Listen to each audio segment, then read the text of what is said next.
మాతృదేవో భవ. నేను మీ శ్రీధర్. నా నెంబర్ కింద స్క్రోల్ అవుతూ ఉంటుంది. మీకు జాతకపరమైనటువంటి సమస్యలు ఏమైనా ఉన్నట్టయితే మమ్మల్ని సంప్రదించవచ్చు. గోచార ఫలితాలు అయితే ఇప్పుడు చెప్తున్నాము. దీని గురించి అయితే ఎవరో ఫోన్ చేయవలసిన పని లేదండి.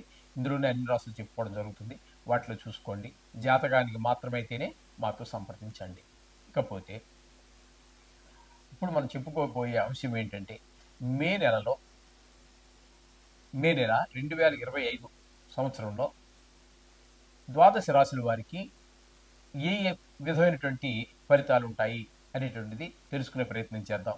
అందులో భాగంగా మొట్టమొదట ఈ నవగ్రహాలు ఏ ఏ రాసుల్లో ఎక్కడ ఎన్నేసి రోజులు సంచరిస్తున్నాయి, వాటి వల్ల కలిగేటువంటి ఫలితం ఏంటనేది తెలుసుకునే ప్రయత్నం చేద్దాం. ఇందులో ప్రథమంగా రవి తీసుకున్నట్టయితే మేషరాశిలో 1వ తారీఖు నుండి 14వ తారీఖు వరకు మేషరాశిలోను, తదుపరి 15 నుండి నెలాఖరు వరకు వృషభంలోను సంచారం చేస్తూ ఉన్నారు.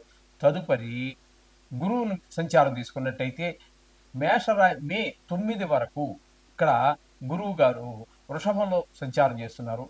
మే 10 నుండి మొత్తం మిథున రాశిలో సంచారం చేస్తూ ఉన్నారు. ఇక బుధుని కనుక మనం తీసుకున్నట్టయితే 3 రోజులు మీనంలోను, తదుపరి 28 రోజుల పాటు మేషంలోనూ సంచారం చేస్తూ ఉన్నారు. ఇక కుజుని యొక్క సంచారం తీసుకున్నట్టయితే నెల మొత్తము మనకి కర్కాటకంలో సంచారం చేస్తూ ఉన్నారు. ఇక శుక్రుడిని కనుక తీసుకున్నట్టయితే శుక్రుడు నెలంతా కూడా మీనరాశిలోనే సంచారం చేస్తూ ఉన్నారు. శని భగవానుడు కూడా నెలంతా మీనరాశిలోనే సంచారం చేస్తూ ఉన్నారు. రాహువును తీసుకున్నట్టయితే రాహు సంచారం 1వ తారీఖు నుండి 16వ తారీఖు వరకు మీనరాశిలోను, తదుపరి వక్రగతి కారణంగా కుంభంలోనికి అంటే వెనక్కి వస్తున్నారు. ఈ విధమైన సంచారం రాహుగ్రహ సంచారం ఉన్నది. ఇక కేతు సంచారం కనుక తీసుకున్నట్టయితే 1వ తారీఖు నుంచి 16వ తారీఖు వరకు కన్యా రాశిలోను సంచారం చేస్తున్నారు. తదుపరి వక్రగతి కారణంగా కన్య నుంచి వెనక్కి అంటే సింహంలోకి ప్రవేశిస్తూ ఉన్నారు. ఈ విధంగా మొత్తం గ్రహచారం అంతా ఈ నెలంతా అలా ఉన్నది. ఇప్పుడు రాశుల వారీగా మనం చెప్పుకున్నట్టయితే ఈ ఫలితాలు ఏ విధంగా ఉంటాయని, మీనరాశి వారికి మే నెల 2025 సంవత్సరం గోచార ఫలితాలు ఏ విధంగా ఉన్నాయో సశాస్త్రీయ పద్ధతిలో తెలుసుకునేటువంటి ప్రయత్నం చేద్దాం. మీనరాశి వారికి జన్మంలోనే శుక్ర భగవానుడు నెలంతా ఉంటున్నారు. జన్మంలోనే శుక్ర భగవానుడు అంటే జన్మంలో గురువు తర్వాత అంతటి శుభప్రదమైనటువంటి ఫలితాలను ఇవ్వగలిగినటువంటి సమర్థుడు శుక్రుడే. మనసు ఉల్లాసంగా ఉంటుంది, భార్యాభర్తల మధ్యన అనుకూలత ఉంటుంది, సర్వ సౌఖ్యాలు అనిపించగలుగుతాము. డబ్బులు ఉన్నా లేకపోయినా అనుభవించేటటువంటి సుఖాలకైతే లోటు ఉండదండి. అప్పు చేసో పప్పు కూడా తిన్నట్టుగా ఎట్లాంటి మొత్తం సుఖాలన్నీ కూడా ఈ నెల రోజులు ఆయన మీకు ప్రసాదిస్తూ ఉంటారు. అలాగే లలిత కళలకు సంబంధించి ప్రవేశం ఉన్నటువంటి వారికి కానీ, ప్రావీణ్యం ఉన్నటువంటి వారికి కానీ అన్ని రకాలుగాను సహకరించి వారిని మరొక మెట్టి ఎక్కడానికి అనుకూలమైన పరిస్థితులన్నీ కల్పిస్తూ ఉంటారు. అలాగే టీవీ రంగంలో ఉన్నటువంటి వారికి, సినిమా రంగంలో ఉన్నటువంటి వారికి, ఈ సోషల్ మీడియాలో ఉన్నటువంటి వారికి కూడా ఈ శుక్ర భగవానుడు సరి అయినటువంటి బ్రహ్మాండమైనటువంటి ఒక వేదిక, వారికి ఒక ప్లాట్ఫామ్ ఏర్పాటు చేయడం జరుగుతుంది. ఈ విధమైన మంచి సుఫలితాలన్నీ కూడా శుక్ర భగవానుడు కల్పిస్తున్నాడు. అలాగే శని భగవానుడు కూడా జన్మంలోనే ఉన్నారు. వీరికి కూడా ఏలినాటి శని, మనం నెల ఫలితాలు చెప్పుకుంటున్నాం కానీ వీరికి కూడా ఇంచుమించుగా ఇంకా 5 సంవత్సరాల పాటు అంటే 2.5 సంవత్సరాలు గతించిపోయింది. కానీ ఇక్కడ మీన మేష 2 రాశుల్లోనూ కలిపి ఒక 5 సంవత్సరాల కాలం పూర్తిగా ఉన్నట్టే లెక్క. కొద్ది రోజులు తేడాలో ఇక్కడ శని భగవానుడు ప్రభావం చాలా ఎక్కువగా ఉంటుంది. అందుచేత మీరు తప్పకుండా శని భగవానుడి గురించి ఏదో తిలదానం చేసుకోవటమో లేకపోతే జపం చేయించుకోవటమో లేకపోతే చూసుకోండి. అనారోగ్యాలు ఎక్కువగా కనుక ఉన్నట్టయితే శని కవచం అని ఉంటుందండి, అది చదువుకోండి. అనారోగ్యాల నుంచి మనం బయటపడే ఏంటంటే జన్మంలో ఉన్నాడు కాబట్టి శరీరానికి కొన్ని ఇబ్బందులు ఏర్పడే అవకాశం కనబడుతుంది. అటువంటప్పుడు కవచం అనేటటువంటిది చాలా ప్రధానమైనటువంటిది. కాబట్టి మీకు ఎవరికైనా కావాల్సి వస్తే ఫోన్ చేసి తెలుసుకోండి, నేను పంపించే ప్రయత్నం చేస్తాను. ఓకే అండి, రైట్. ఈ విధంగా శని భగవాన్ యొక్క ప్రభావం ఈ విధంగా ఉంటుంది ఈ మీనరాశి వారి మీద. ఇంకా బుధుని యొక్క సంచారం తీసుకున్నట్టయితే 3 రోజులు మీనంలోనే సంచారం చేస్తున్నారు. తదుపరి ఆ 3 రోజులు వస్తే మిగతాదంతా కూడా ద్వితీయ స్థానమైనటువంటి మేషంలో సంచారం చేస్తున్నారు. ఈ 3 రోజులు వదిలిపెట్టేస్తే మిగతా నెలంతా కూడా బుధుడు కుటుంబ పరంగా, ఆదాయ పరంగా, మాట పరంగా, అనేక విషయాలలో వ్యాపార పరంగా, వృత్తిపరంగా చాలా చక్కటి ఫలితాలన్నింటినీ కూడా బుధుడు కలగజేస్తూ ఉన్నారు ఈ వీరికి.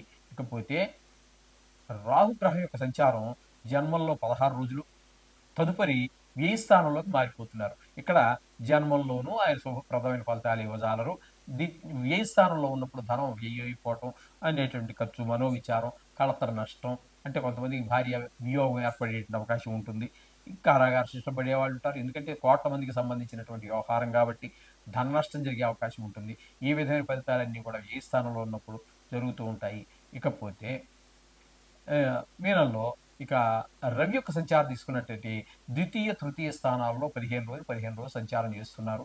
ద్వితీయంలో ఉన్నప్పుడు ఇబ్బంది కుటుంబపరమైన పరంగా ఇబ్బందులు పెట్టినప్పటికీ, ధనపరంగా, మాట పరంగా ఇబ్బంది పెట్టినప్పటికీ, తృతీయంలో 15 రోజులు మాత్రం 15వ తారీఖు నుంచి నెలాఖరు వరకు చాలా చక్కటి మంచి ఫలితాలను ఇస్తుంటారు. అందరి యొక్క సహాయ సహకారాలు అందుతాయి. తద్వారా మనకి ఒక ఆత్మస్థైర్యం పెరుగుతుంది. ఆదాయం పెరిగే అవకాశం ఉంటుంది. ఒక మనోధైర్యం పెరుగుతుంది.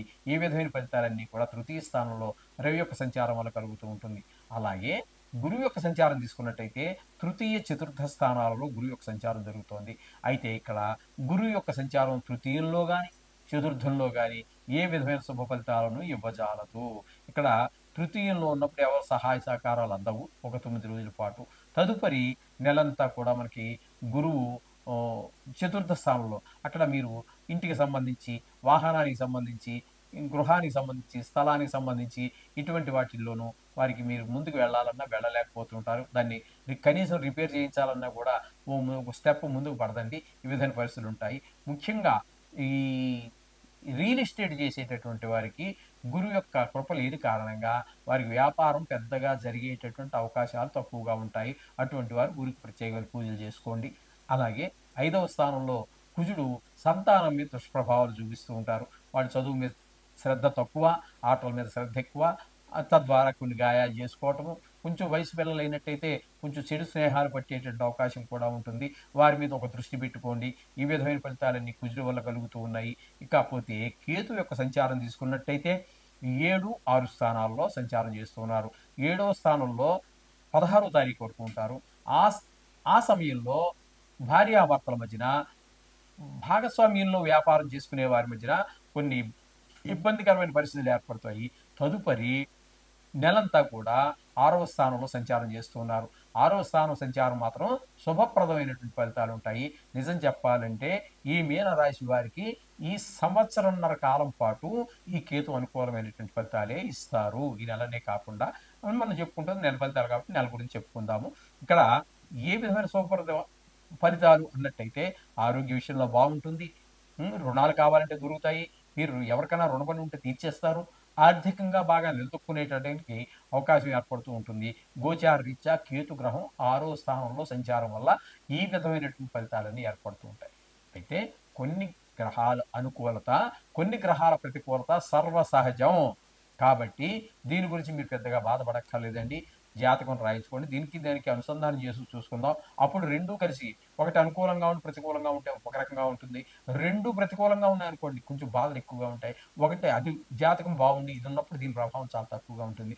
అప్పుడు దాన్ని బట్టి మనం ఏం చేయాలనేది ఒక నిర్ణయం తీసుకోవడానికి మంచి అవకాశంగా ఏర్పడుతూ ఉంటుంది. కాబట్టి ఏదేమైనప్పటికీ నవగ్రహాలకు సంబంధించినటువంటి ఈ ఈ జపాలు, మంత్రాలు ఏదో చేసుకోవటం అనేది చాలా అవసరము. ముఖ్యంగా ఏళ్ళ శని ప్రభావం పూర్తిగా ఉంది కాబట్టి వీరు అందులో కూడా వీరికి స్తనుభావంలో ఉన్నారు కాబట్టి శని ఖచ్చితంగా వీరు శని కవచం అని ఉంటుందండి. ఆ శని కవచం చదువుకున్నట్టయితే చాలా ఆరోగ్యపరమైనటువంటి లాభాలు, కొన్ని నష్టాలు జరగకుండా నివారించుకుని లాభాలు పొందడానికి అవకాశం ఉంది. శుభం భూయా.